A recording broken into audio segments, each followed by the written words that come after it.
Welcome back. Now that we've mastered the art of multiplying polynomial expressions, in this new module 4, we are now going to talk about division of polynomial expressions. But before we can actually divide a polynomial expression, we have to go back to the basics and divide a monomial expression.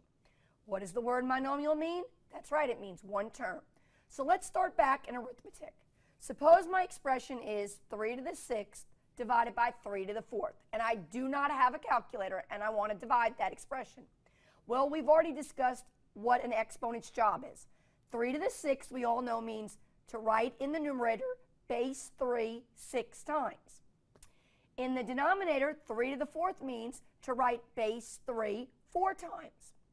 Now, instead of us multiplying out 3 times 3 times 3 times 3 times 3 times 3 in the numerator and multiplying out the denominator and getting two large numbers and physically having to divide them, doing long division, there is a quicker way to divide this expression. As we all know from elementary school math, any number divided by itself is always what value? That's right, it's 1. So we know from 3rd grade, 3 divided by 3 is 1. So now if you look at my expression, I have 6 3's in the numerator, 4 3's in the denominator. Well, every time I get a group of 3 and divide them out, it makes a 1. So that's what I've done in your PowerPoint. I've canceled out the 3 divided by 3. Every 3 in the numerator can divide out with a 3 in the denominator, and when I divide them out, it makes a 1. And I can do that 4 times. So if you look, I've canceled out 1 set of 3, 2 sets of 3, 3 sets of 3, 4 sets of 3. So what that really leaves me now with this expression is 1 times 1 times 1 times 1 times 3 times 3. Now we all know there's a better way to write 3 times 3.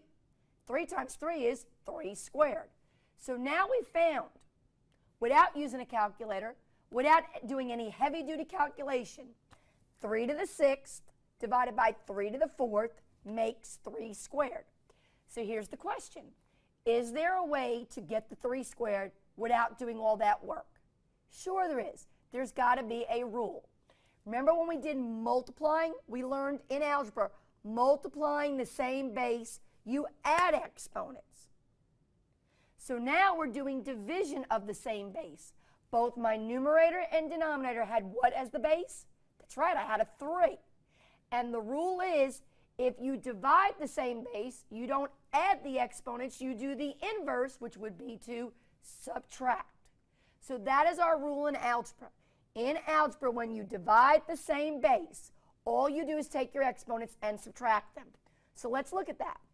If I look at my expression again, in the numerator I had 3 to the 6th, in my denominator I had 3 to the 4th. I would say, oh, they both have the same base, 3. I do nothing with the base. Leave the base alone. If the base is the same, I write it down. The base is 3. What I'm going to do is subtract the exponents.